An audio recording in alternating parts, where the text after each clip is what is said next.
Doctor, you hit on the third leading cause of death in the United States, and I'm sure most of us could figure it's either heart-related or cancer or diabetes, things like that. Can you clue us into what that is and why?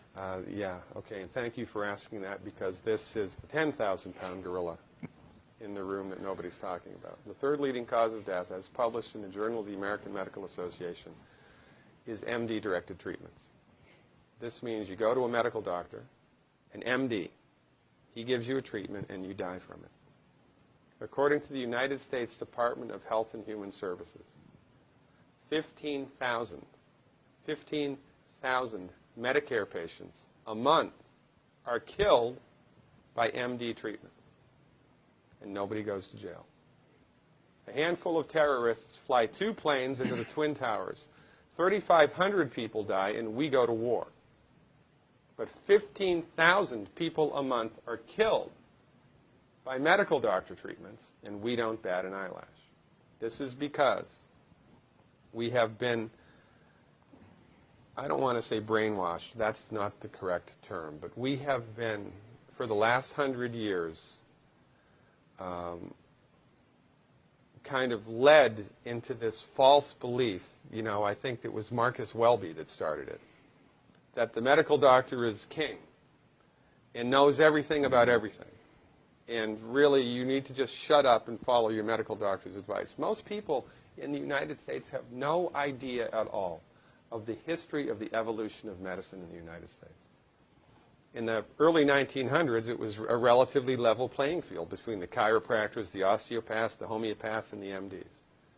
In 1915, 1920, there was something called the Flexner Report. The Carnegie Corporation funded this man named Abraham Flexner. He went all around the country, and he went on stagecoach and train and horseback. This was before the interstate highway system, right? It took Flexner 5 years to do this. He went all around the country and did an inventory of all of the medical schools that prescribed drugs. He brought the list back to the Carnegies, who own drug companies, and then the Carnegies and the Rockefellers gave millions of dollars of free money to the medical schools and hospitals in the United States that were prescribing drugs. That was the beginning of the end. After the Flexner Report, there was no more level playing field in the United States.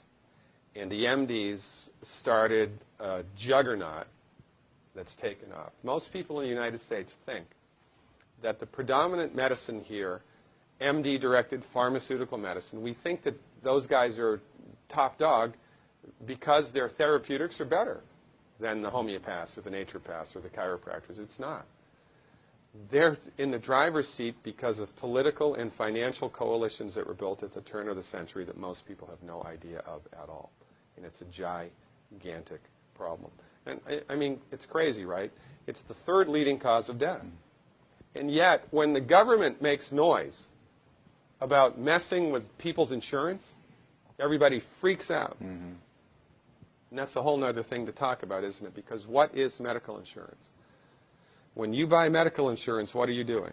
You're betting that you're going to get so sick you will not be able to afford it. Mm-hmm. Right? Yeah. Right.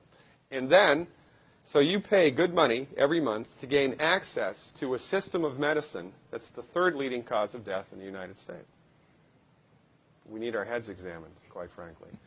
That's why we give, Dr. Wallach and myself collectively, we give 400 free lectures a year.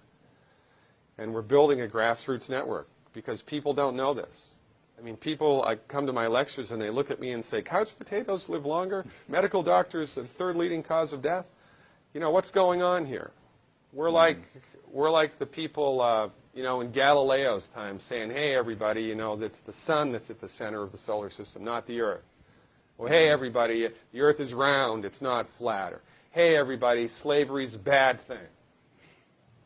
Right? This is we have a social agenda here. Why do we have a social agenda? Because people are suffering needlessly. You wouldn't believe, as God is my witness, you would not believe the things that I've seen people recover from in holistic medicine. The body's ability to fix itself is remarkable. And most of the time, all that the body needs to do that is the raw materials that it needs to do that. And we need to stop eating food that's hurting the body. You know, if you put diesel fuel in an unleaded engine, even if it's a brand new Ferrari, it's going to run like crap if it runs at all.